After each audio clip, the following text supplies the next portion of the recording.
আমি প্রমাণ দিব 23 বছরে পানির চোখের পানি শুকায় নাই।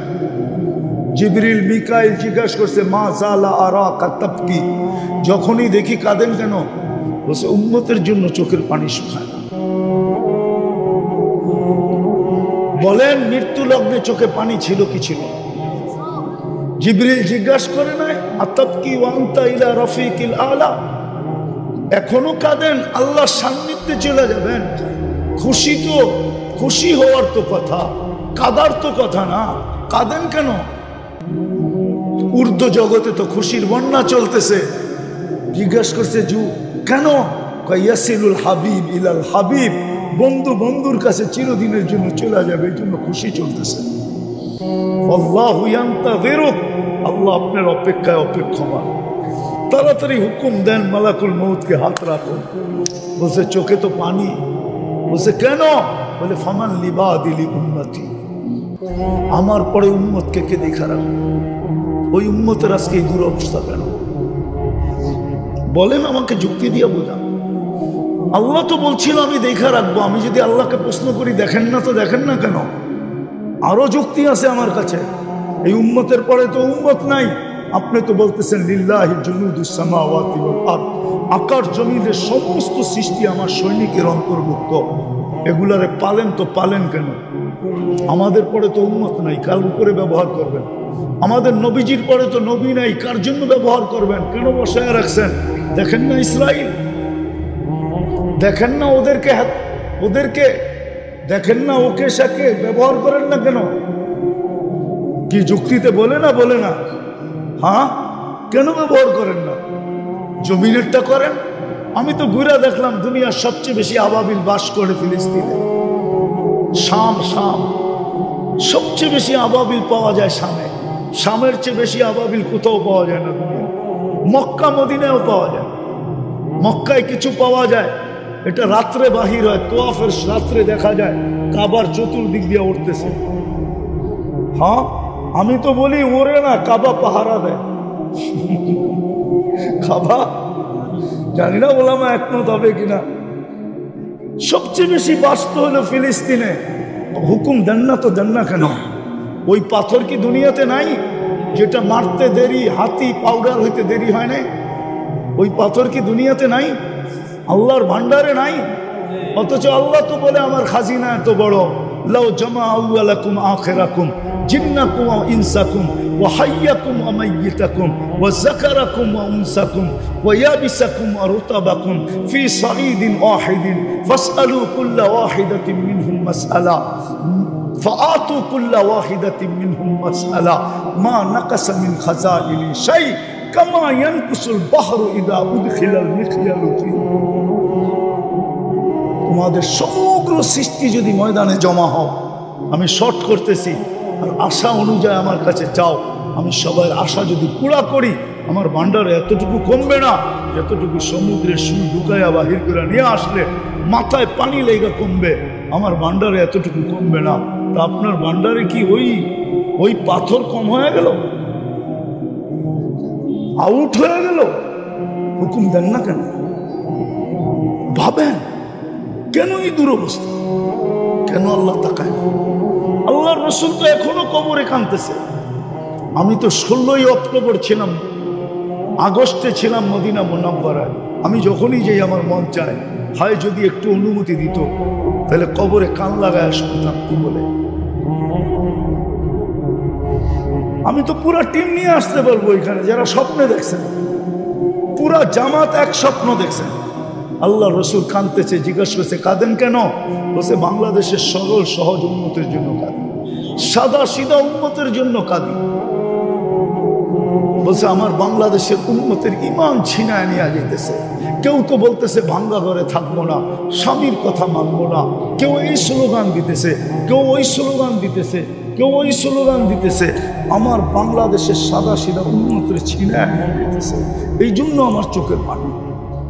সর্বশ্রেষ্ঠটা বলতেছি, পড়া দেখেন আবুল সামরকান্দি রহমতুল্লাহের কিতাব, কিতাবের নাম বলবো না, খুঁজে বের করেন।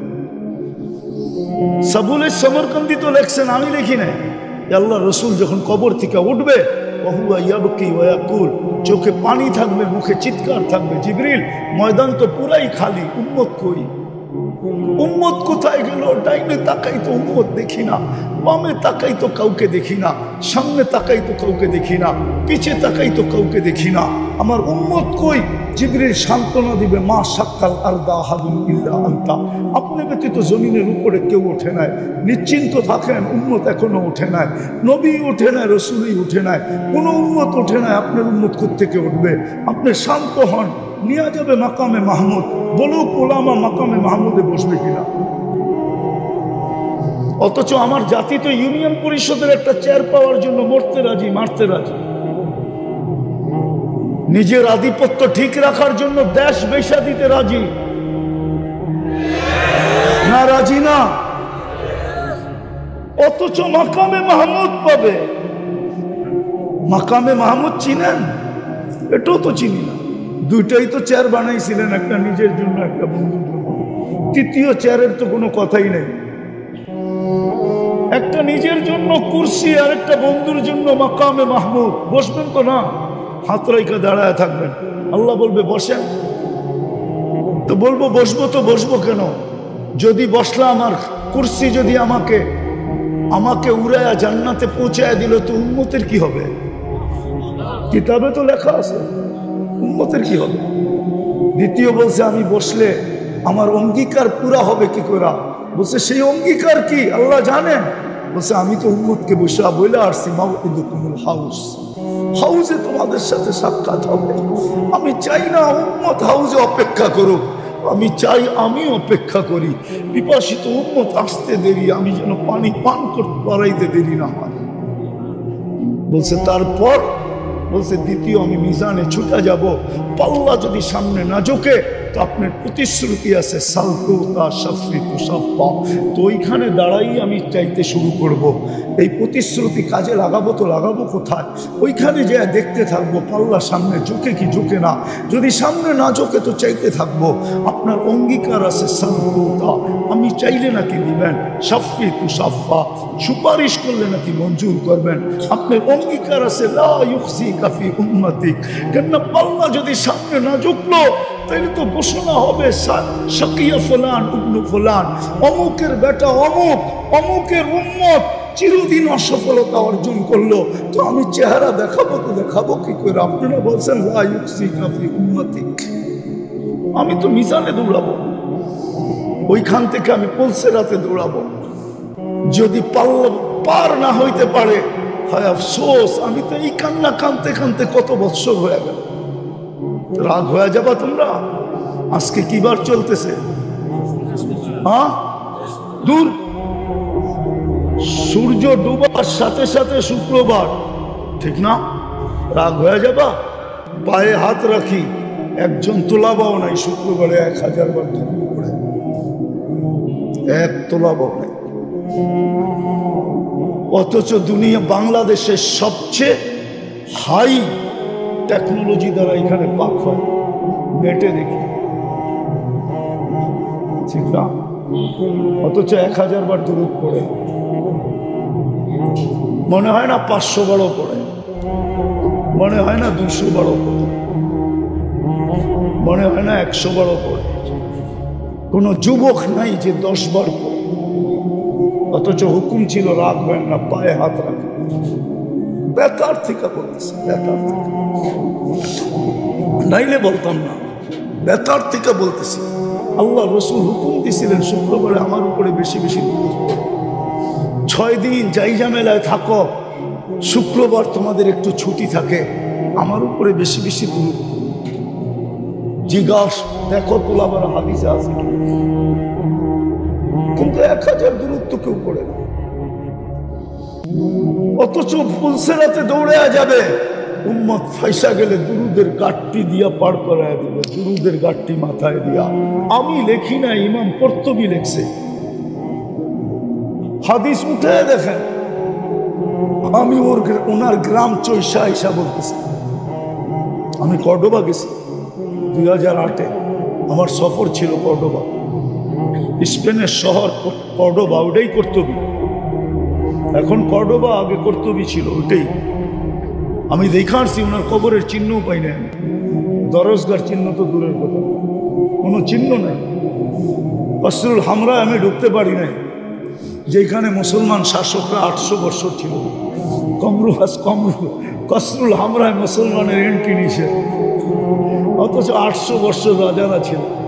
হায় হায়, চোখের পানি কাকে দেখাবো? এই জন্যই তো ছেলেরা আমার দিলে ব্যথা, আমি চিল্লাইতে পারি না, নাহলে জোশ এক সময় ছিল।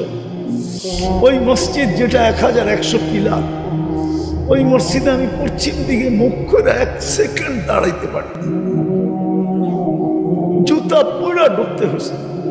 আমার সাথে একজন পুলিশ ছিল, নামাজ তো দূরের কথা, পশ্চিম দিকে মুখ করার সাথে সাথে বলছে নো নো নো, পশ্চিম দিকে মুখ করা যাবে। 1100 পিলার। আমার এই চশমা পাতলা না, এর ভিতরে একটা মোটা লেন্স লাগানো আছে। আমার চোখের পানি শুকায় গেছে। আমি কম দুনিয়ায় কাঁদি নাই, কম জায়গা আমাকে কাঁদায় নাই। আবু আবদুল্লাহ আন্দুলুসি রহমতুল্লাহ গ্রাম আমাকে কাঁদায় দিয়েছে, নাসিরউদ্দিন আলবানির গ্রাম আমাকে কাঁদায় দিয়েছে। একদিনে 5 লক্ষ খ্রিস্টান, মুসলমান খ্রিস্টান হয়েছে নাসিরউদ্দিন আলবানির গ্রাম। আমি ওনার কবর জিয়ারত করছি আম্মানে, আম্মান শহরে ওনার কবর আছে। আমি কম জায়গায় কাঁদি নাই, এই জন্য ব্যথার থেকে আমার ওয়াজের স্টাইল ভিন্ন। আমি আপনাদেরকে বাবাইতে চাইতেছি, এই দুরবস্থা কেন আজকে? যারা মাথার উপরে থাকার কথা ছিল তাদের এই দুরবস্থা কেন? ফিলিস্তিন দুরবস্থা যদি না হইতো তাহলে 160টা মুসলমান দেশ, 60টা মুসলমান দেশ।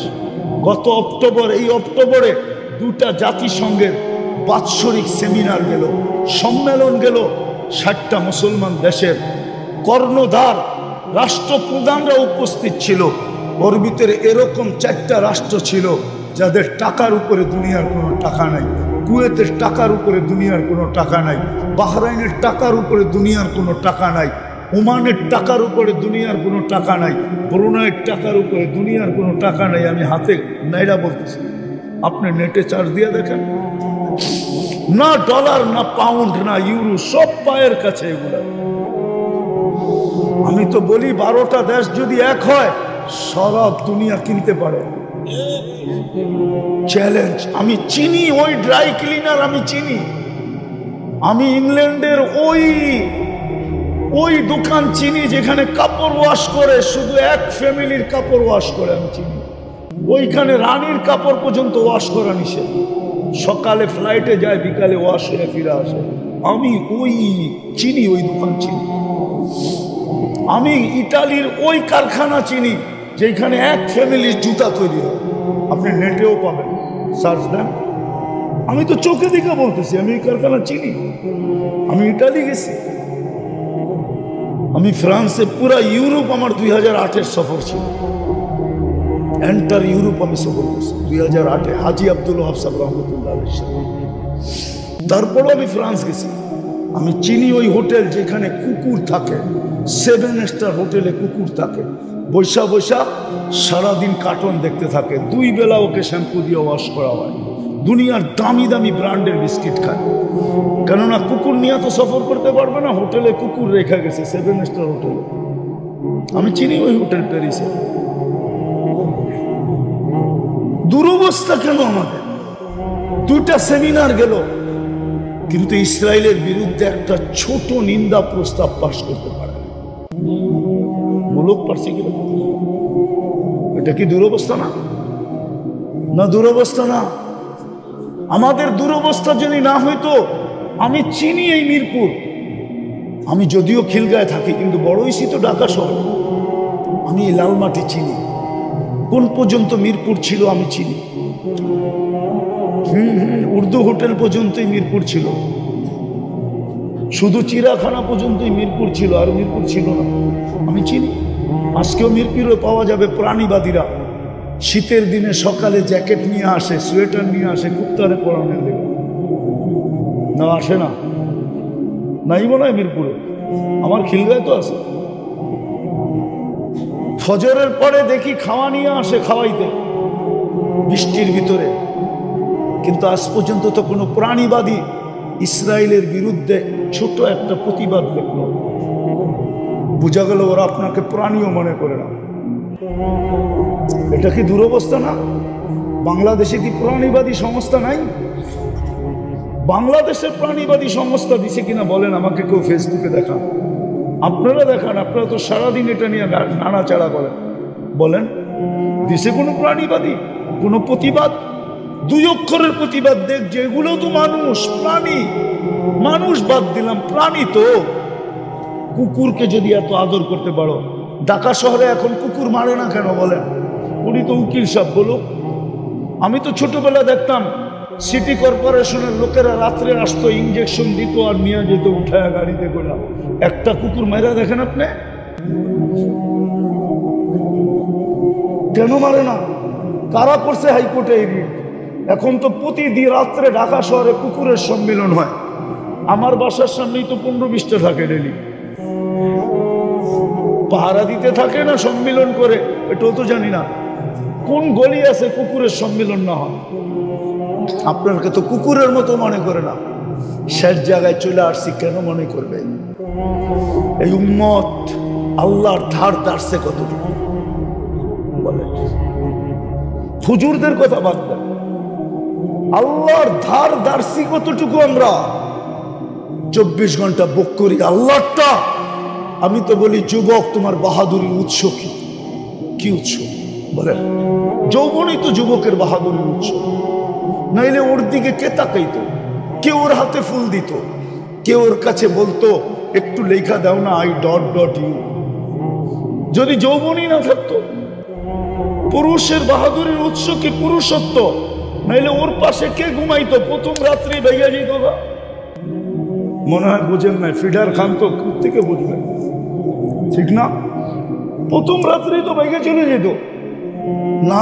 নারীর বাহাদুরির উৎস কি? নারীত্ব। নাইলে ওরে পাশে নিয়ে ঘুমায় কে? ঠিক না? নাইলে রিক্সাওয়ালা 1000 গালি খায়া বাড়িতে ফেরার পরে পরের দিন রিক্সা নিয়ে বাহির হয় কি করে? যখন স্ত্রী আর বাচ্চার চেহারার দিকে দেখে তো গতকালকে থাপ্পড় পর্যন্ত ভুলা যায়। গালি তো গালি। নাইলে কোনো ভ্যানওয়ালা অটোওয়ালা চালাইতে পারতো না দ্বিতীয় দিন। ডেলি যতগুলা গালি খায়, মাঝে মাঝে যুবকদের হাতের থাপ্পড়ও খায়, ঠিক না? সত্য তো? হ্যাঁ। প্রত্যেক ব্যক্তির বাহাদুরের উৎস কি বলেন? শিক্ষিত লোকের বাহাদুরের উৎস কি? শিক্ষা। শিক্ষার উৎস হলো মেধা। ওকে মেধা কে দিছে? ও BCS ক্যাডার হলো কি করে যদি আল্লাহ মেধা না দিত? 24 ঘন্টা বুক করে আল্লাহ। কতটুকু আল্লাহকে মানি? কতটুকু আল্লাহকে মানি? যার কারণে সবকিছু পাইলাম, এত বড় মর্যাদা পাইলাম। আমি 2-1টা দেখাইলাম। ইচ্ছা করলে সুযোগ হইলে সেঞ্চুরি দেখানো যায়। এই উম্মত যে বড় বড় মর্যাদা পাইছেন মুহাম্মদুর রাসূলুল্লাহ। আমি তো বলি এই উম্মত তো এক রাত্র কতদিন? 83 বছর, ঠিক না? 80 বছর বাঁচার পরেও যদি মরে গেল 80 বছর মাথায় কমপ্লিট করা, আর আল্লাহ যদি জিজ্ঞেস করলো কতদিন ছিলি? 80 বছর। দে হিসাব। এত রাত ভান কে লেগা? দাঁড়ান, এক রাত্রের দিয়া নেই। আল্লাহ যদি বলে এক রাত্র, এক রাত্রই তো 83 বছর। 4 মাস ছিলাম 80 বছর। 80 থেকে 80 বাদ দিয়া দেন, তারপরও 3 বছর 4 মাসের পাওনা আপনার কাছে আমি। আর যদি মানতে কি তরতিবে দেখাইতে যাই, ওই 3 বছরের ভিতরে আবার 3টা লাইলাতুল কদর আছে, ওইটার পাওনাও আমি। আপনি পাইবেন কোত্থেকে আমার কাছে? এত বড় বড় চুপ করেন কেন? হাসার জন্য না, বাবার জন্য, যে রসুলের কারণে পাইলাম। আজকে ওনার ইজ্জত রাখলাম কতটুকু? শেষ জায়গায় চলে আসছি, সব বাদেই দিলাম। এই উম্মত যদি একটা কাজই করতো, 2টা কাজই করতো, যে কিছু করতে পারি না, ডেলি যদি আল্লাহর কাছে তওবা করতো। আদম আলাইহিস সালাম তো বলতেছে উম্মতে মুহাম্মদীর সাথে এরকমই পিরিত আপনার। বলছে কেন? তো আমি একটা ভুল করতে দেরি জান্নাত থেকে বাহির করতে দেরি করেন নাই। উম্মতে মুহাম্মদী তো সারাদিন গুনাহ করবে, রাত্রে তো ডাইকা ডাইকা গুনাহ মাফ করবেন, আবার জান্নাত হাতে উঠায় দিবেন। এখন কি আল্লাহ ডাকতেছে না হালমিন মুস্তাগফির ফাগফির আলা? এখন কি ডাকতেছে না? না ডাকতেছে না? কেমন মহব্বত, কেমন ভালোবাসা, কেমন প্রীতি, যার কারণে পাইলাম। একটা কাজ যদি করতো, কিছু করতে পারে না, সারাদিন যদি তওবা করতো, নাইলে ঘুমানোর সময় তওবা, নাইলে উঠা তওবা, কিছু করতে পারে না যদি একটা কাজ করতো। 5 বার ডেলি আল্লাহ ডাকে। কে ডাকে? কে ডাকে? কে ডাকে? আরে কোন আল্লাহ ডাকে? শুধু আল্লাহ তো ডাকে না, সাথে সাথে তো রহমানও ডাকে, রহিমও ডাকে, মালিকও ডাকে, কুদ্দুসও ডাকে, সালামও ডাকে, মুমিনও ডাকে, মুহাইমিনও ডাকে, আজিজও ডাকে, জব্বারও ডাকে, মুতাকাব্বিরুল খালিকুল বারিকুল মুসাব্বিরুল গফফারুল কহ্হারুল ওয়াহাবুর রাজ্জাকুল ফাত্তাহুল আলিমুল কাবিদুল বাসিতুল খাফিদুর রাফিউল মুইজ্জুল মুদিল্লুস সামিউল বাসীরুল হাকামুল আদলুল লতীফুল খবীরুল হালিমুল আযীমুল গফুরুল শাকুরুল আলিকুল কবীরুল হাফিজুল মুকিতুল হাসিবুল জলিলুল করিমুল রকিবুল মুজিবুল ওয়াসি আল হাকিমুল ওয়াদুদুল মজিদুল বাঈসুল শহীদুল আকুল ওয়াকিলুল কবিয়ুল মতিনুল ওয়ালিয়ুল হামিদুল মুসি আল মুবদি আল মুঈদ আল মুহয়ি আল মুমীত আল হাইয়্যু আল কাইয়্যুম আল ওয়াজিদ আল মাজিদ আল ওয়াহিদ আল আহাদ আল সামাদ আল কাদির আল মুক্তাদির আল মুকদ্দম আল মুআক্খার আল আউয়াল ওয়াল আখির আল যাহির ওয়াল বাতিন আল ওয়ালি আল মুতাওয়ালি আল বার আল তাওয়াব আল মুনতাকিম আল আফু আল রউফ মালিক আল মুলক যাল জালালি ওয়াল ইকরাম আল মুকসিত আল জামি ওয়াল গনি ওয়াল মুগনি আল মানি আল দার আল নাফি আল নূর আল হাদি আল বদি ওয়াল বাকি আল ওয়ারিস আল রশিদ আল সাবুর জল্লে জালালু। 99 পদের মালিক আল্লাহ ডাকে, তারপরও 90 ভাগ মসজিদে আসে। তো দুরবস্থা হবে না তো হবে কি? দুনিয়ার সামান্য পদস্থ মানুষের ডাকে সাড়া না দিলে যদি হাতকড়ি পড়তে হয়, আর যদি পায়ে বেড়ি পড়তে হয়, আর যদি জেল জরিমানা সইতে হয়, তাহলে আল্লাহ তো আল্লাহ, উনি ডাকে। নামাজের জন্য তো ডাকে না, নামাজ তো বাহানা, নাহলে আমরাই কি আর নামাজি কি, ঠিক না? চড়াই পাখি কত বড়, আর রাঙলে চলই হইব কতটি, ঠিক না? কি রাগ হয়ে গেলেন? আমার সমাজের একজন লোক আইনা দেন আপনি, যে ওলামাদের কাছে আইসা 2 রাকাত নামাজ উচ্চ স্বরে পড়া লেখায় নিয়ে গেছে যে আপনার সব ঠিক আছে। একজন 3 চিল্লা আলা আনেন, একজন চিল্লা আলা আনেন, একজন পীরের মুরিদ আনেন, পাবেন তো না? এখানেই আছে একজন, বলো। ও তো কিতাব দেখে নামাজ শিখছে, ঠিক না?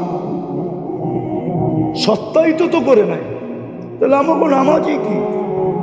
আল্লাহ তো নামাজের জন্য ডাকছিলেন তো বন্দার সাথে কথা বলার জন্য। এই জন্যই তো আমি বলি, ফজরের সময় ডাকে, রাতটা পার হয়ে গেল, তোর লোকে কথা হইল না, ওঠ না, চল 2 জনে একটু কথা কই না। দুপুরে বলে সেই সকালে কথা হইলো, এখন তো দুপুর হয়ে গেল, চল না একটু কথা কই না।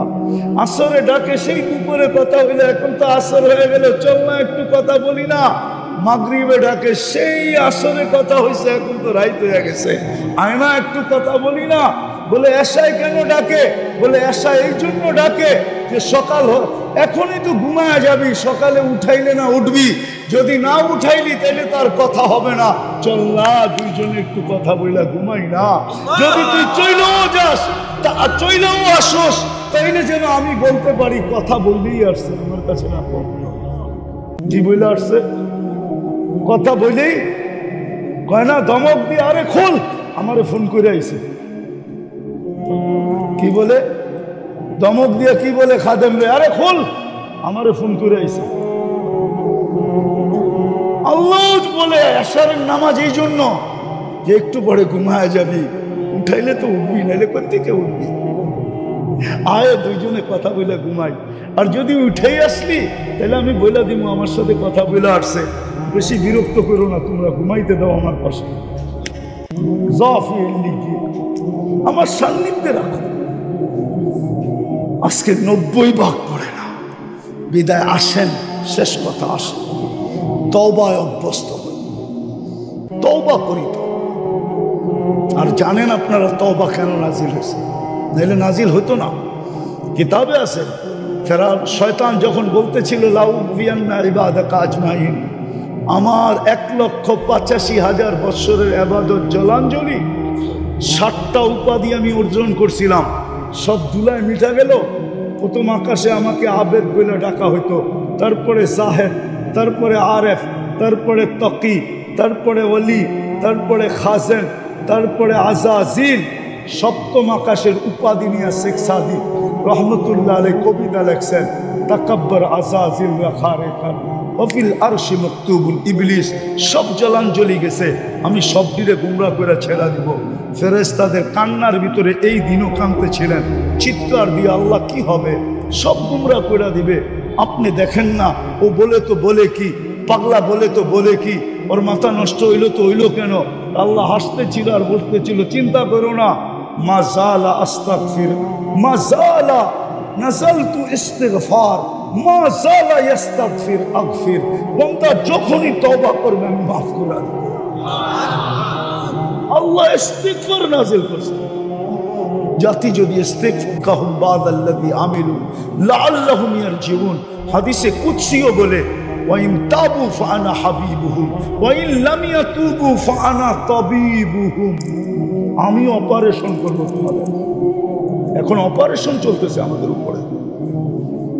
বিদায় তওবা করব ডেলি, সকাল বিকাল 2 বার কমসে কম। একবার ঘুমানোর আগে বললাম ঘুমাই আল্লাহ তওবা করলাম, ঘুমের থেকে উঠা বলি আল্লাহ তওবা করলাম। করব পাক্কা পাক্কা, আল্লাহ কবুল করুক। দ্বিতীয়, আজকের থেকে নামাজ ছাড়ব। ফজরের জামাত লোক সংখ্যায় যতদিন সমান না হবে ততদিন বিজয়ের পালা শুরু হবে না না না না না। আমার কাছ থেকে অ্যাড্রেস নেবেন, ডকুমেন্টস নেবেন, নিতে পারেন। ওদেরকে এই জন্যই ওরা স্লোগান দিতেছে এখনই সময়। ফজরের তুলনায় জুমায় কোনো মুসল্লি হয় না। এই ডকুমেন্টস তো আমি গ্রহণ করছি, সংগ্রহ করছি 89-তে। হ্যাঁ, 89-এ আমার সফর চলতেছিল দুবাই আর সৌদি আরব। দুবাইতে এক ফিলিস্তিনি আলম, সে এখনো জীবিত আছে, বড় রাইটার, তার অনেক কিতাব আছে। আমার সাথে দেখা হয়েছে, আমারও বয়স কম ছিল। আমাকে বলতেছিল মুফতি তোমাকে তথ্য দিব। আমি বললো কি? আমার প্রতিবেশী আলেম আছে, সে বাবে লুদে বাস করে ইসরায়েলের ভিতরে। একদিন আমাকে জিজ্ঞাসা করছে ফজরের জুমার তুলনায় তোমাদের ফজরের মুসল্লি হয় কতটুকু? তা আমি বললাম ফজর আর জুমার তোমার সম্পর্কটা কি? আমার একটা তথ্য জানার দরকার আছে। বললো আমি জবাব দিলাম, কেননা তর্কে জড়াইতে চাই না, ও আমার প্রতিবেশী ইহুদি, আমি মুসলমান। আমি বললাম জুমার তুলনায় আমাদের ফজরের কোনো মুসল্লি হয় না। তো বলছে ইদান নাহনু ফিল আমান, তাইলে আমরা এখনো নিরাপদ। আমাদের কিতাবে লেখা আছে যেদিন তোমাদের জুমার জামাত আর ফজরের জামাত সমান হবে ওই দিন থেকে তোমাদের বিজয়ের পালা শুরু হবে। বিদায় চিৎকার দিয়ে বিজয় আনা যাবে না, লেখা রাখেন। এই জন্য চলেন আমরা মসজিদ পড়ি, নিজেরও নামাজ পড়ি, মাইসের পায়ে ধরে মসজিদ গড়ে কাম করার আল্লাহ করবে, আমাদের করতে হবে না। এই উম্মতের হাত কালো করবে না আল্লাহ, করেনি না। আরে দাদারটা যখন করেন নাই তো নাতিরটা করে তো করে কি করা? দাদারটাই তো করেন নাই। আব্দুল মুত্তালিবের হাতেই তো কালো করেন নাই আল্লাহ। আব্দুল মুত্তালিব তো বলছিল আমার উট আমারে দে, ঘর ভাঙতে আইসি, ঘরের মালিক আছে, উট দে। কি ঠিক না? যাওয়ার সময় যখন পাহাড়ে যাইতেছিলেন বনু হাশেম আর কুরাইশিদেরকে নিয়া, তো শুধু চৌকাটে হাত রাইখা বলতেছেন আমি চললাম, ইচ্ছা করলে রাখেন, নাইলে ভাঙ্গা ফেলেন, আপনারটা আপনি দেখেন, আমি চললাম। এতটুকুই তো বলছিল, আর বেশি কিছু তো বলে নাই। তো দাদার ইজ্জতই যখন রাখছেন তো নাতিরটা কেন রাখবেন না? মুহাম্মদুর রাসূলুল্লাহকে মানবে না তো এই মজমা? আমি তো বলি সমগ্র সৃষ্টির আগে যদি তাকাই মুহাম্মদুর রাসূলুল্লাহ কোথায়, তা আমি দেখি আল্লাহর সামনে বসা। কোরআন আমাকে বলে, কোরআন ইন্নাকা লামিনাল মুরসালিন, ইন্নাকা আল্লাহ সৃষ্টির 1000 বছর আগে বলছে। গ্রামার হিসাবে ইন্নাকা বলা যায় না, ইন্নাহু বলা দরকার ছিল, কেন ছিল না তো ওইখানে। না না ছিল, সামনেই ছিল। কোন রূপে ছিল এটা আল্লাহ জানে, ছিল, নাইলে ইন্নাকা কেন বলবে? ছিল। সৃষ্টির 1000 বছর আগে যদি দেখি তো আল্লাহর সামনে বসা। অস্তিত্বের পরে যদি আমি ভালো মতে তাকাই তো দেখি কওবা কাউসাইনি আও আদনা সুম্মা দানা ফাতাদাল্লা ফাআওহা ইলা আবদিহি মা আওহা। তো তাকাইলে দেখি আল্লাহর পাশে আরশে বসে। ওই মুহাম্মদুর রাসূলুল্লাহর উম্মতের এই দুরবস্থা। আজকে সবাই 2 হাতে কিলাইতে চায়, একজন মাত্র ধরছে। একজন, কয়জন ধরছে? কয়জন? কয়জন রে ধরছে? হ্যাঁ হ্যাঁ, হিন্দুদেরকে তো আমরা এই মাটির ভাই মনে করি, ঠিক না? না মনে করি না? ওরা আমাদের এই মাটির ভাই, আমাদের ভাষার ভাই। আমাদের দেশে কোনোদিন দাঙ্গা ছিল না, কোনোদিন হবে, আমরা হইতেও দিব না। ভাষা ভিন্ন, ধর্ম ভিন্ন, এটা ভিন্ন কথা, কিন্তু আমরা তো এই মাটি, ঠিক না? এই মাটির না, এই ভাষার না, আমাদের সাথে ওদের কিসের দ্বন্দ্ব? একজন ধরছে, 18 কোটিরই গলা চেপা ধরতে চেয়েছে। হ্যাঁ, বুঝা গেল পিছে কোনো কলকাটি আছে। ও বুঝা ফেলছে যে রব মনে হয় সাথে নাই। কিন্তু আমি একটা শেষ কথা বলতেছি, মাঝে মাঝে ঈদ ধরতে হলে আটার রুটিতে ঘিমাই খাওয়া দেওয়া। আটার রুটিতে ঘিমাই খো কি? গিদের দাম কম না বেশি? আমি বলতে চাই, আল্লাহ ধরার জন্যই মনে হয় তোমাদেরকে ঘিমাইখা রুটি দিছে। ঘিমাইখা কি করতেছে? একদিন সকালে উঠা দেখবা আল্লাহ আরেকটা অধ্যহা নাজিল করে ফেলছে, দুনিয়াকে দেখায় দিবে। যেরকম বন্ধুকে বলছে মা ওয়াদ্দাআকা রাব্বুকা ওয়া মা ক্বালা, একদিন সকাল দুনিয়া দেখবে আল্লাহ চিৎকার দিয়া বলবে বন্ধুকেও ছাড়ি নাই, বন্ধুর উম্মতকেও ছাড়ি নাই। দেখলাম বান্দররা করে কি, দেখলাম বান্দররা, আরে বলো না, দেখলাম বান্দররা করে কি। দেখার বিষয় ছিল, দেখা শেষ, এইবার নাইমা আইলাম। আল্লাহ আমাদেরকে আমল করার তৌফিক দান করেন। ওমা আলাইনা ইল্লাল বালাগ। তোমাদের সমগ্র সৃষ্টি যদি ময়দানে জমা হও, আমি শর্ট করতেছি, আর আশা অনুযায়ী আমার কাছে চাও, আমি সবার আশা যদি পুরা করি, আমার ভান্ডারে এতটুকু কমবে না যতটুকু সমুদ্রের সুই ঢুকাইয়া বাহির করে নিয়ে আসলে মাথায় পানি লেগে কমবে, আমার ভান্ডারে এতটুকু কমবে না। তা আপনার ভান্ডারে কি ওই পাথর কম হয়ে গেল, আউট হয়ে গেল? হুকুম দেন না কেন? ভাবেন কেন এই দুরবস্থা? কেন আল্লাহ তাকায় না? আল্লাহর রাসূল তো এখনো কবরে কাঁদতেছে। আমি তো 16ই অক্টোবর ছিলাম, আগস্টে ছিলাম মদিনা মুনাব্বারায়। আমি যখনই যাই আমার মন চায়, হয় যদি একটু অনুমতি দিত তাহলে কবরে কান লাগায় শুনতাম কি বলে। আমি তো পুরা টিম নিয়ে আসতে পারবো এখানে, যারা স্বপ্নে দেখছেন, পুরা জামাত এক স্বপ্ন দেখছেন। আল্লাহ রসুল কাঁদতেছে, জিজ্ঞাসা করছে কাঁদেন কেন? বলছে বাংলাদেশের সরল সহজ উম্মতের জন্য কাঁদি, সাদা সিধা উম্মতের জন্য কাঁদি। বলছে আমার বাংলাদেশের উম্মতের ঈমান ছিনায় নিয়ে যেতেছে। কেউ তো বলতেছে ভাঙ্গা ঘরে থাকবো না, স্বামীর কথা মানবো না, কেউ এই স্লোগান দিতেছে, কেউ ওই স্লোগান দিতেছে, কেউ ওই স্লোগান দিতেছে। আমার বাংলাদেশের সাদা সিধা উম্মতের ছিনায় নিয়ে যেতেছে। এই জন্য আমার চোখের পানি। সর্বশেষটা বলতেছি, পড়া দেখেন আবুল সামরকান্দি রহমতুল্লাহের কিতাব, কিতাবের নাম বলবো না, খুঁজে বের করে। সাবুল সামরকান্দি তো লেখছেন, আমি লিখি নাই। আল্লাহ রসুল যখন কবর থেকে উঠবে, ওহুয়া ইয়াবকি ওয়া ইয়াকুল, চোখে পানি থাকবে, মুখে চিৎকার থাকবে, জিবরিল ময়দান তো পুরাই খালি, উম্মত কই? উম্মত কোথায় গেল? ডাইনে তাকাই তো উম্মত দেখি না, বামে তাকাই তো কাউকে দেখি না, সামনে তাকাই তো কাউকে দেখি না, পিছে তাকাই তো কাউকে দেখি না, আমার উম্মত কই? আল্লাহ যতটুকু মনোযোগ দিছেন প্রত্যেকের দিলের ভিতরে পুরাটাকে উজাড় করে দিয়া শুনুন, কেননা এটা আল্লাহর হুকুম। ইযা কুরিয়াল কোরআন ফাসতামিউ, যখন কোরআন বা কোরআনী কথা শোনো তো মনোযোগকে বিলকুল উজাড় করে দিয়া শোনো। দ্বিতীয় আল্লাহর একটা হুকুম আনসিতু, যখন কোরআন বা কোরআনী কথা শোনো পরিবেশটাকে বিলকুল নিচুম বানাও, নড়াচড়া পর্যন্ত যেন না হয়। সাহাবা নড়াচড়াও করতেন না, এই জন্যই তো আল্লাহ মেডেল দিছেন, পুরস্কার দিছেন, সামিআনা আতাআনা। আজকে আমাদেরকেও আল্লাহ পুরস্কার দিবে যদি এই দুই গুণে গুণান্বিত হয়ে শুনতে পারি। পরিবেশ নিচুম, যতটুকু মনোযোগ দিছেন আমার দিলের ভিতরে পুরাটাকে উজাড় করে দিয়া শোনা।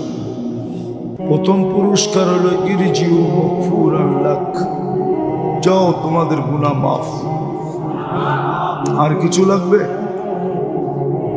দ্বিতীয় বুদ্দিলা সাইয়্যাতিকুম হাসানাত, কোরআনে আছে লাআল্লাকুম তুরহামুন, আমি তুরহামুন দেখাইতেছি। দ্বিতীয় পুরস্কার দিবে গুনার জায়গা নেকি দ্বারা পরিপূর্ণ। তৃতীয় আর চেয়ে বড় একটা পুরস্কার আছে, সেটা হলো ইয়াযকুরুল্লাহ ফী মান ইনদা, আরশে আজিমে আল্লাহ আমাদেরকে নিয়ে আলোচনা করবেন। হয়তো জামিউল উলুমের ছাত্ররা, ওস্তাদরা মিরপুরের প্রথমেই তো আসলাম, একমত নাও হইতে পারে, কিন্তু আল্লাহর সিস্টেম হলো যাকে নিয়ে আল্লাহ আলোচনা করবেন ওকে আর কোনোদিন শাস্তি দেবেন। হ্যাঁ, বিদায়ী তিনটা বড় বড় পুরস্কার মিলবে ইনশাল্লাহ। এভাবে শুনবো তো? কথা বলার ভঙ্গিও মনে করতে পারেন আর প্রশ্নও মনে করতে পারেন। যেই মানুষটা কুদরতি হাতে অস্তিত্ব নিল, আমরা কিন্তু কুদরতি হাতে অস্তিত্ব নেব। মানুষ আল্লাহর কুদরতি হাতের তৈরি। কুদরতি সত্য তো না দ্বিমত? খালাকতুহু বিয়াদিয়া, মানুষ কুদরতি হাতের তৈরি। ওলামা বলবে এটা তো আদম আলাইহিস সালামকে বলছে, তাহলে কাহিনী মনে উঠলো, এই জন্য আগে পয়লা দেখি। যখন প্রথম ঢাকা শহরে মার্সিডিজ বেঞ্চের এসি গাড়ি বাহির হয় ঢাকা টু চিটাগাং এসালামের, অনেকের মনে আছে মনে হয়। আমি বাসে যেতেছিলাম, ওই বাসে আমার পান খাওয়ার খুব স্বভাব, আমার সাথে আবার একাও থাকি না, লোক থাকে। আমরা 2-3 জন ছিলাম, পান খাইতেছিলাম। আমার সামনে 4-5 জন বসা ছিল। একজন খুব নাদুস নুদুস চেহারা, হ্যাঁ ফর্সা, দাড়ি পাগড়ি। সাউন্ড যাবে না, সাউন্ড যাবে না, এটা হলো লিপ টাচ। আমি বামে গেলে সাউন্ড টানবে না, ডাইনে গেলে সাউন্ড টানবে না, কানেরটা নিয়ে আসেন ভালো হবে। এটা চিনি আমি, এটা লিপ টাচ বলে। ওকে জিজ্ঞেস করেন, এটা ওয়াজের জন্য বানানো হয় না, এটা গানের জন্য বানানো হয়েছে। গানালারা ঠোঁটে লাগায়া লাগায়া গাইতে থাকে আর ঘুরতে থাকে। আমার তো এই স্বভাব নাই, আমি ডাইনে বামে দেখেই বলবো। দ্বিতীয় আরেকটা যুক্তি হলো, ওয়াজ শুনতে আওয়াজ লাগে না। আল্লাহর কাছে আওয়াজের শব্দ ছিল, কিন্তু আল্লাহ কোরআনে আওয়াজের কথা বলেন না, ফাসতামিউ বলছেন। মন লাগাও, ওয়াজের জন্য মন লাগে, আওয়াজ লাগে না। কনসাল্টের জন্য আওয়াজ লাগে, কনসাল্ট আওয়াজ ছাড়া হয় না। আওয়াজ যদি না হইলেও ভালো, তাইলে গায়িকাও নেমে যাবে। আর যুবকদের কোমরে তো শক্তি আসবে না, ওরা ডান্স করবে কেমনে? ওরা তো ডান্স করে শুধু ড্যাগের আওয়াজে। জিজ্ঞাসা করেন এখানে থাকলে, সবই তো টুপিওয়ালা দেখা যায়, ওদেরকে তো দেখাই যায় না। ওদেরকে জিজ্ঞেস করেন, ডান্স করতে হলে আওয়াজ লাগবে আর ওয়াজে মনোযোগ লাগবে। তো যেটা বুঝাইতেছিলাম, একজন আইঠা আমাকে উঠা আমাকে বলল যে অমুক উনাকে চিনেন? আমি বললাম আমি তো ওনাকে চিনি না। তো বলল অমুক পীরজাদা। তো আমার মাথায় লাগলো, আমি বললাম আমাকে আমি বুঝছি পানের গ্রাম যাইতেছে, ভাল লাগতেছে না, বন্ধ গাড়ি, আর কেউ কিছু বলতেছে না। আমি বললাম আমাকে চিনেন? বললো আপনাকে তো চিনি না। আমি বললাম উনি পীরজাদা, আমি নবীজাদা, বড়কে। তো পুরো বাচ্চের লোক হাইসা দিল, কেননা আমি যে নবীজাদা এটা তো কোনো গুনাহ না, ঠিক না? আদম আলাইহিস সালাম প্রথম নবী, ঠিক না? ওনারই সন্তান আমি, ঠিক না? না সন্তান না? আরে সন্তান না, আপনি সন্তান না, আপনি নিজেকে এত ছোট মনে করেন কেন? আচ্ছা ওইটা বাদ দিলাম, কোরআনই তো বলতেছে আবুকুম ইব্রাহিম, ইব্রাহিম আলাইহিস সালাম আমাদের বাবা, ঠিক না? আমি ওনার সন্তান তো, হ্যাঁ? তো নবীজাদা বললে অসুবিধা কি? তো বুঝাইতেছিলাম যেই মানুষটাকে কুদরতি হাতে অস্তিত্ব দিলেন, হুকুম দিয়ে দিলেন না, হুকুম দিয়ে তো সব তৈরি, দুই অক্ষরে সব তৈরি। যেই মানুষটাকে কুদরতি হাতে তৈরি দিলেন, অস্তিত্ব দিলেন। আমি একটা জিনিস দেখাইতে চাইতেছি, একটু মনোযোগ লাগবে, নাইলে বুঝে আসবে না, নাইলে জীবন এরকম এলোমেলোই চলবে। যেই মানুষটাকে কুদরতি হাতে অস্তিত্ব দিলেন, হুকুম দিয়া না, সব হুকুমের তৈরি, দুই অক্ষরে তৈরি। কোন লিখতে দুই অক্ষর লাগে, কাফ আর নুন, আমরুহু বাইনাল কাফি ওয়ান নুন। যেই মানুষটাকে 10 মাস সময় নিয়ে অস্তিত্ব দিলেন, সব 6 দিনে তৈরি করলেন, এত সুন্দর অস্তিত্ব দিলেন। আল্লাহর শানে তো এটা বলা ঠিক না, মনে হয় আল্লাহই ভাবতে শুরু করলেন যে এত সুন্দর তো শ্রেষ্ঠত্বের মুকুট আর কার মাথায় দিব, তোর চেয়ে সুন্দর তো কাউকে দেখি না, বিদায় শ্রেষ্ঠত্বের মুকুটটাও তোর মাথায় দিলাম। এত সুন্দর অস্তিত্ব দিলে, কুদরতি হাতের না, হাতের জিনিস আর হুকুমের জিনিস এক হয় নাকি? তা আল্লাহ সৃষ্টির ভিতরে শ্রেষ্ঠত্বের মুকুটটা যার মাথায় দিলেন, আর এত সৌন্দর্য সুন্দর হইলেও তা আল্লাহ বলে আর সৃষ্টির ভিতরে সৌন্দর্যের ঘোষণা কার নামে দিব? তোর নামেই দিলাম। মানুষ সৃষ্টির ভিতরে সবচেয়ে সুন্দর, মানুষের চেয়ে সুন্দর কোনো সৃষ্টি নাই। যদিও মানুষ বলে পরি বড় সুন্দর, কিন্তু যুক্তিতে আসে না। পরি যদি সুন্দরী হইতো, কেউ দেখছে আজ পর্যন্ত যে সুন্দরী? কি দেখছো তোমরা? হ্যাঁ, আচ্ছা আরেকটা যুক্তি, যদি সুন্দরী হইতো, এত সুন্দরী, তো কাইলা ছেঁড়ারে কেন ধরতো? কালোরে কেন ধরবে, ঠিক না? ও তো ওর চেয়ে সুন্দর যুবরাজকে ধরবে, ঠিক না? আছে না কিছু যুবরাজ আমরা মিডিয়ায় দেখি, ওদেরকে তো ধরে না, ধরছে কারে? গ্রামের কালো একটাকে, বুঝা গেল এত সুন্দরী নয়, কাইলাটাই সুন্দর। কালোর চেয়ে সুন্দর কেউ নাই। গঠনের দিক দিয়ে যাকে আল্লাহ সৃষ্টির ভিতরে শ্রেষ্ঠত্ব দিলেন, হায় হায় হায় হায়, যেই মানুষটাকে আর মানুষটার হাতে আল্লাহ পুরো দুনিয়াটা উঠায় দিয়া দিলেন। ধ্যান দিয়া বসতে হবে কিন্তু, নাইলে আল্লাহ ঘোষণা কেন দিলেন? হুয়াল্লাযী খালাকা লাকুম মা ফিল আরদি জামিয়া। মানুষ শুধু দুনিয়া না, এর ভিতরে যা কিছু আছে সব তোর হাতে উঠায় দিয়া দিলাম। শুধু দুনিয়া তো দিলেন না, আখিরাতটাও যেই মানুষকে আল্লাহ দিয়া দিলেন।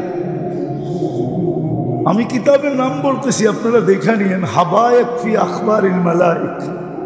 যদি এই কুতুবখানায় থাকে, আছে কিনা আমি জানি না, কিন্তু কিতাবের নাম হলো হাবায়েক ফি আখবারিল মালাইক। ফেরেশতারা আল্লাহকে বলছিল ফাজা আল্লাহুমুদ দুনিয়া, এদেরকে দুনিয়া দিয়া দেন। আমাদেরকে বলছিল ওয়াজা আল্লানাল আখিরা, আল্লাহ আখিরাত আমাদেরকে দিয়া দেন। তা আল্লাহ প্রতি উত্তরে বলছিল আউফাদ্দিলুকুম আলা মান খালাকতু বিয়াদিয়া, আমি তোমাদেরকে শ্রেষ্ঠত্ব দিব ওদের উপরে যাদেরকে আমি দস্তে কুদরত দিয়ে অস্তিত্ব দিছি। ওয়াকাদ খালাকতুকুম বিআমরি, তোমাদেরকে তো হুকুম দিয়ে অস্তিত্ব দিছি। হুকুমের হুকুমের জিনিসের, হাতের জিনিসের উপরে হুকুমের জিনিসকে শ্রেষ্ঠত্ব দেই কি করা? তো বলছে সিদ্ধান্ত, জাআলতু লাহুমুদ দুনিয়া ওয়াল আখিরাহ, আমরা মানুষকে দুনিয়াও দিলাম আখিরাতও দিলাম। ফেরেশতা বলতেছে আল্লাহ আমরা কি করব, আমাদের কাজ কি? তো আল্লাহ বলে আনতুম তাবউন লাহুম তাস্তাখদিমুনাহুম, তোমরা মানুষের অধীন সেবা করবে। সত্যি আমি শিক্ষিত মানুষকে জিজ্ঞাসা করতেছি, দুনিয়ার টেকনোলজির যুগ, আচ্ছা টেকনোলজির দিকে তাকায় দেখেন তো এই মানুষের শরীরটা চলে কি দিয়া? টেকনোলজি হিসেবে তো চলার কথা না। যদি টেকনোলজি দিয়েই চলতো তাহলে এক একটা অঙ্গে চালানোর জন্য বিরাট বড় একটা প্রজেক্ট লাগতো, শত শত ওয়ার্কার লাগতো। চলে কি দিয়া? ওনাকে জিজ্ঞেস করি চলে কি দিয়া? টেকনোলজির যুগ, টেকনোলজি বলে না, একদল লোক আছে বিজ্ঞান বিজ্ঞান বলতে বলতে থুতু বাইর করে ফেলে, টেকনোলজি বলতে বলতে গলা শুকায় ফেলে। এদেরকে জিজ্ঞেস করি মানুষের দেহটা টেকনোলজি দিয়ে চলে কি করে? দুই চোখেই তো 26 কোটি ক্যামেরা, 4 বার টেস্টিং ছাড়া তো আল্লাহ ভিতরে ঢুকতে দেয় না। প্রথম নাক গ্রান টেস্ট করে, গ্রান যদি ঠিক না থাকে প্রথম টেস্টেই রিজেক্ট, গ্রান ঠিক না সরা। দ্বিতীয় জিহ্বায় টেস্ট করে স্বাদ ঠিক আছে কিনা, জিহ্বা টাচ করতে দেরি, স্বাদ বলতে দেরি করে না। যদি স্বাদ এদিক থুকি ওদিক হয়ে যায় তো জিহ্বা বলে দেয় স্বাদ ঠিক না সরা। তৃতীয় চেকিং করে দাঁত, পাথর আছে নাকি কণা জাতীয় কিছু আছে কিনা। প্রথম কামড়টাই পাথরের উপরে পড়ে, কোরবান যাও আল্লাহর উপরে, বাহির করে দেয়। চতুর্থ চেকিং আবার জিহ্বা করে, পাথর তো সরাইলি দাঁত, দাঁত তো সরাইলো পাথর, ও জিহ্বা তুই কি সরাবি? ও দেখে কোনো আঁশ আর চুল জাতীয় আছে কি না, মিথ্যা? ও আপনি এখানে বসা, 4 বার চেকিং ছাড়া তো ঢুকতে দেয় না। বাবার বিষয় কি? আমি একটু গণাইতে চাইতেছি যাতে বুঝে আসে। আমার বুঝানোর উদ্দেশ্য হইল আজকে আমাদের দুরবস্থা কেন, মুসলমানের যে দুরবস্থা। আমি একটু ঘুরে ঘুরে আনতে চাইছিলাম আপনাদেরকে যে উম্মতে মুহাম্মদীর এই দুরবস্থা কেন। যে উম্মতকে আল্লাহ নিজের কুদরতি হাতে বাছাই করলেন, হুয়াজ তাবাক, যে উম্মতের মাথায় আল্লাহ শ্রেষ্ঠত্বের মুকুট দিলেন, দ্বিতীয় মুকুট, কুনতুম খায়রা উম্মাহ, যে উম্মতকে আল্লাহ নিজের জন্য নির্বাচিত করলেন। আমরা কিন্তু আল্লাহর জন্য আগন্ত, আল্লাহর জন্য নির্বাচিত, আমরা কিন্তু আল্লাহর জন্য বাছাইকৃত। আমরা আসি নাই, আল্লাহ পাঠাইছেন আমাদেরকে। উখরিজাত বলছে তোমাদেরকে পাঠাইলাম। আল্লাহ কেন পাঠাইলেন? আমার জন্য পাঠাইলাম। আল্লাহ নিজের জন্য আমাদেরকে নির্বাচিত করছেন। আমি মিলাই দিব, কোরআন এটাই বলে শুহাদা আলান নাস, কিয়ামতের দিন আমি বিচার কার্য চালাবো, কিন্তু আমি সাক্ষী পাবো তো পাবো কাউকে, সাক্ষী হিসাবে কেউ আমার কাছে পছন্দনীয় না। উম্মতে মুহাম্মদী তোমাদেরকে আমি পছন্দ করলাম, তোমরা কিয়ামতের দিন আমার পক্ষে তোমরা সাক্ষী দিবে। নাইলে বুখারীতে এই রেওয়ায়াত আসলো তো আসলো কেন? নূহ আলাইহিস সালাম জাতি যখন বলবে যে নূহ নামে আমরা কাউকে চিনি না, আমাদের কাছে কেউ আসে নাই, তো আল্লাহ বলবে নূহ সাক্ষী কোথায়? আমাদের কাছে এসে বলবে আপনার পাশেই তো দাঁড়ানো আছে, সাক্ষী তো আপনার পাশে দাঁড়ানো। ভালো মতে বোঝেন, আমরা ইনশাআল্লাহ কিয়ামতের দিন আল্লাহর পাশে স্টেজে দাঁড়াবো। সাক্ষী কোনোদিন আসামির সাথে দাঁড়ায় না। ওই যে অ্যাডভোকেট আছে, জিজ্ঞেস করে দেখেন, সাক্ষী কোনোদিন আসামির সাথে দাঁড়ায় না। দাঁড়ায় নাকি? সাক্ষী তো জজের সাথে দাঁড়ায়, ঠিক না? সাক্ষী আল্লাহর সাথে দাঁড়াবে, বলবে আপনি পাশেই তো দাঁড়ায় রয়েছে। আল্লাহ চাবে আমাদের দিকে আর হাসবে, বলবে কি বলো? তা আমরা বলবো হ্যাঁ নূহ আলাইহিস সালাম সত্য বলতেছে, জাতি মিথ্যা বলতেছে। বলবে প্রমাণ, বলে আমাদের কাছে প্রমাণ আছে। ওরা আবার রিট করবে, এরা তো আমাদের জমানায় ছিলই না, আমাদের পক্ষে বিরুদ্ধে সাক্ষী দেয় কি করে? এটাও মনে হয় বুখারীতে আছে। এরা তো আমাদের সময় ছিলই না, রিট করবে ওরা, আবার দাখিল করবে। তা আল্লাহ আসবে আর জিজ্ঞেস করবে সাক্ষী দাও, দলিল উঠায় দেখাবে এটা কি? আল্লাহ বলবে আমার কালাম। বলছে হয়তো আমাদেরকে মানেন, নাইলে কালাম হিসাবে বাদ দিয়া দেন। তা আল্লাহ বলে আমার কালাম বাদ দেই তো দেই কি করে? বলে তাহলে আমাদেরটা মানে। সূরা নূহ পড়া শুনে দিবে। যেই জাতিকে আল্লাহ নিজের জন্য চয়েস করলেন, আজকে ওই জাতির এই দুরবস্থা হয় কি করে? আমি দুরবস্থা ব্যথার থেকে দেখাইতেছি। আপনারা মিডিয়ায় দেখেন, ছেলেরা মিডিয়ায় দেখে। আমি তো 14 বছর আগে ফিলিস্তিন থেকে আসছি। ফিলিস্তিনের গলি কিয়ামতের দিন বলবে যে এই লোকটা আসছিল। আমার কাছে হুজুরদের মতো জামিউল উলুমের মতো কিতাবই এলেম নাই, যা আছে সব চোখে দেখা। চোখে দেখা বলতেছি, দুরবস্থাটা দেখাইতেছি। আমার যোগ বিয়োগে মিলে না। জামিউল উলুমের মিরপুরের মানুষ, আমার যোগ বিয়োগে মিলে না। যে ফিলিস্তিনে বোম ফাটে কি করে, আফগানিস্তান মাটিতে মিশা গেছে মন মানছে, ইরাক মিশা গেছে মন মানছে, কিন্তু ফিলিস্তিন মাটিতে মিশা যেতেছে মন মানতেছে না। যোগ বিয়োগ মিলে না। কেননা আমি তো খলিল ইব্রাহিম খলিল আলাইহিস সালামের কবর ফিলিস্তিনে দেখা আসছি, এখনো আমার চোখের সামনে বাঁচে। যদি প্রযুক্তি দিয়ে করা যাইত তাহলে আপনাদেরকে প্রজেক্টর লাগায় দেখায় দিতাম। যেখানে ইব্রাহিম খলিল ঘুমাইতেছে, ইত্তাখাযাল্লাহু ইব্রাহিমা খলিলা, ওইখানে বোম ফাটে কি করে? একটু ভালো মতে বোঝেন। আমি চিল্লানে অভ্যস্ত না। আর এটাই সত্য, যারা দুনিয়া ঘোরে ওদের ভিতরে জোশ থাকে না। আমার ভিতরে জোশ নাই, এটাই সত্য। যেখানে খলিলের কবর, আপনারা আমাকে যুক্তি দিয়ে বুঝান, ওইখানে বোম ফাটে কি করে? একদিকে তো ইব্রাহিম খলিল শোয়া, নবীরা তো কবরে জীবিত। এটা তো সুন্নতুল জামাতের আকীদা। দেহ মাটির উপরে হারাম। আরেকদিকে তো ওয়াদিয়ে মুসা, মুসা আলাইহিস সালাম ঘুমাইতেছে। দূরত্ব তো দুইজনের বেশি না। আমি তো দেখা বলতেছি, না দেখা না। ভালো মতে শোনো যুবকরা, ছেলেরা কাজে দিবে। আমি তো চোখে দেখা বলতেছি। শুধু দুইজন তো ঘুমাইতেছেন না, 70 জন নবীর কবর চিহ্নিত আছে ফিলিস্তিনে। কিতাব উঠাও, যে জমিনকে দিয়ারুল আম্বিয়া বলে, নবীদের দেশ,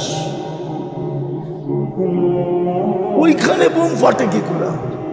মুসলমানদের প্রথম কিবলা।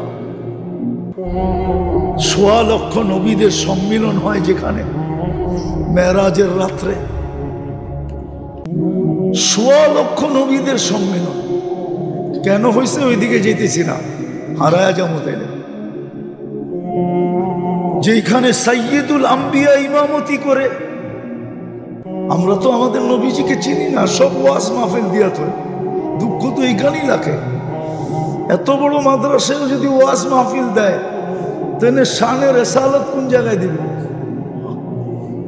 তাহলে সিরাত মাহফিল কোন জায়গায় দিবে? তাহলে শানে সাহাবা কোন জায়গায় দিবে? শানে ওলামা কোন জায়গায় দিবে? আজকেই তো আমি একটু আগে মৌলানারে দেখাইতেছিলাম হাদিস বাড়ি করে। আমার জাতি জানে না ওলামার কদরে কি মিলবে। এই মাগরিবের পরে এই যে মৌলানাকে দেখাইতেছিলাম, যদিও স্ক্রিনশট ছিল, কিতাব আমার কাছে আছে, কিন্তু কেউ চাইলে দিব না। কেননা কিতাবের কালার বলে এই কিতাব দেওয়া যাবে না। নাড়াচাড়া করলেই পৃষ্ঠা ভাঙ্গা শেষ হয়ে যাবে। আমি তো মৌলানাকে দেখাইতেছিলাম, আমার জাতি উলামার উপরে আঙ্গুল উঠাই কি করে? অথচ আল্লাহর রাসূল তো বলতেছে, মান আহাব্বাল ইলমা ওয়াল উলামা ফালাহুল জান্নাহ। তাহকিক করে নিয়েন আপনারা। আমার তাহকিক শেষ, আমি মুজাদ্দেদ হয়ে আসি নাই, আকাবের যা লেখছে ওইটাই বয়ান করতে অভ্যস্ত। আমি আকাবেরদের উপরে আঙ্গুল উঠাইতে চাই না, কেননা আমি তিরমিজি রহমতুল্লাহ আলাইহির জীবনী পড়ছি তো, এই জন্য ভিতরে গাইতা গেছে। তিরমিজি রহমতুল্লাহ আলাইহি বলছিলেন, আমার চেয়ে বয়সে একদিন যে বড়, ওর ভিতরে আমার চেয়ে 100 গুণ খায়ের বেশি, কেননা ও আল্লাহর রসুলের জামানায় আমার চেয়ে একদিন আগে। আর যে যত আল্লাহর রসুলের জামানার আগে হবে, ওর ভিতরে খায়ের তত বেশি। জয়ীফ আর কবিল হয়ে আপনারা চিল্লা চিল্লি করেন, আমার কাছে এটা নাই। আমি তো দেখবো লেখছে কে, ওর নাম নিয়ে মানুষ রহমতুল্লাহ আলাইহি বলে কি বলে না। আমি তো এখন চিন্তা করি, আমি যে আঙ্গুল উঠাবো সুফিয়ানে সৌরির উপরে, আরে কি বলে জালালউদ্দিন সুয়ুতির উপরে। জালালউদ্দিন সুয়ুতি বইলা তো ডেলি কোটি মানুষ রহমতুল্লাহ আলাইহি পড়ে। আমি যেদিন মরা যাব, আমার নাম নিয়ে তো কেউ রহমতুল্লাহ আলাইহি পড়বে না, বলবে আলা বালা মরছে ভালা, মর গিয়া মরদুদ, না পড়ো সালাম না পড়ো দুরুদ। হইতেও তো পারে। তো যেটা বুঝাইতেছিলাম, জাতি কি করে উলামাদের উপরে আঙ্গুল উঠায়, অথচ আল্লাহ রসুল তো বলে মান আহাব্বাল ইলমা ওয়াল উলামা, যে আলেম ইলম আর উলামাকে ভালোবাসবে, ফালাহুল জান্নাহ, আমি নবী তার জন্য গ্যারান্টি দিতেছি জান্নাতে। কিন্তু জাতি তো উম্মতের উপরে আঙ্গুল উঠায়, উলামাদের উপরে আঙ্গুল উঠায়, এটাই আমাদের স্বভাব হয়ে গেছে। তো যেটা বলতেছিলাম, আমার যোগ বিয়োগ মিলে না যে ফিলিস্তিনের এই বোম ফাটে কি করে। আপনাদের মিলে কিনা জানি না, যেখানে ইব্রাহিম খলিল, আমার যোগ বিয়োগ মিলে না। এই উম্মতের এই দুরবস্থা হবে কেন? যে উম্মতকে আল্লাহ নিজে বলতেছে উলাইকা লাহুমুল আনতুমুল আলাউনা, তোমাদেরকে নিচে যাইতে কখনো দিব না। উলাইকা লাহুমুল আমান, নিরাপত্তার চাদর দিয়ে তোমাদেরকে ঢাকা রাখবো। লাহুম রিজকুন কারীম, তোমাদেরকে পাখির মতো আমি পালবো। লাহুম হায়াতান হায়াতান তাইয়্যিবা, পছন্দের জীবন তোমাদেরকে দিব। আজকে উম্মতকে দুই হাতে কিলাই কি করে? আল্লাহ করে তো করে কি, তাকায় না তো তাকায় না কেন? একটু ভালো মতে বোঝা। শুনামো আমি, একটু লম্বা সময় শুনামো, পুরাটাই শুনামো। একটু ভাবেন কেন এই দুরবস্থা? আফগানিস্তান মাটিতে মিশায় দিল, ইরাক মিশায় দিল, লিবিয়া মিশায় দিল, ফিলিস্তিন মিশায় দিল, লেবানন মিশাইতেছে। তারপরে কার বাড়ি আসবে কে জানে? আপনি চতুর্দিক থেকে অবরুদ্ধ। এই দুরবস্থা কেন? স্লোগান শুনবেন, স্লোগান। সারা দুনিয়ার একটা গোপন স্লোগান আছে, গোপন। মুসলমান ছাড়া একমত হন, আমার সাথে কাজে দিবে। কোনো নেটে পাবেন না ওটা, কিন্তু বাস্তব এটা। আর আমিও চিন্তা করতেছি, কয়েকদিন ধরে আমি বলতেছি, হতে পারে আমার শাহাদতের কারণ এটাই হতে পারে। গোপন স্লোগান চলতেছে, অদ্দাহুম রব্বুহুম। সূরা ওয়াদ্দুহা নাযিল হওয়ার আগে মক্কায় ডেলি মিছিল হইত, সকালে দুপুরে বিকালে, বাচ্চা পর্যন্ত মিছিল করত। অদ্দাহু রব্বুহু, মুহাম্মদের রব মুহাম্মদকে ছেড়ে দিছে।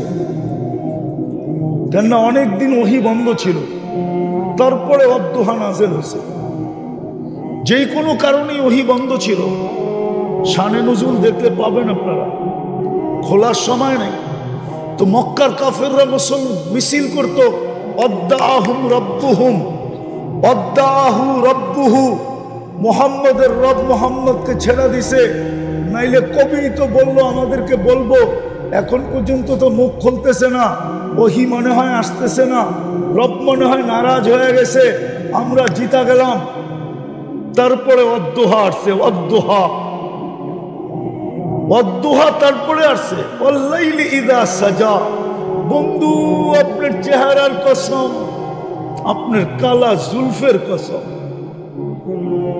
কালো চুলের কসম, মা ওয়াদ্দাআকা রাব্বুকা ওয়া মা ক্বালা। আমরা তো পরীক্ষা নিতেছিলাম বান্দররা কি করে। আপনার রব আপনাকে ছাড়ে নাই। আজকের পটভূমিতে সারা দুনিয়া মুসলমান ব্যতীত স্লোগান দিতেছে ওয়াদ্দাআহুম রাব্বুহুম, এদের রব এদেরকে ছেড়ে দিয়েছে। নাইলে আমরা একের পর মাটিতে মিশাইতেছি কি করে? এরা নাকি বলে এদের রব বড় পাওয়ারফুল। কোথায় রব? আরেকটা স্লোগান আছে ইহুদিরা দেয়, ইহুদিরা স্লোগান দিতেছে এখন। আপনি জানবেন না স্লোগান? আমি তাহকিক দিতে পারি আপনাকে। স্লোগান দিতেছে আল-আন, এখনই সুযোগ, দাম্মিরুল মুসলিমিনা কাইফা তুরিদুনা আন তুদাম্মিরুহা, এখনই সুযোগ মুসলমানদেরকে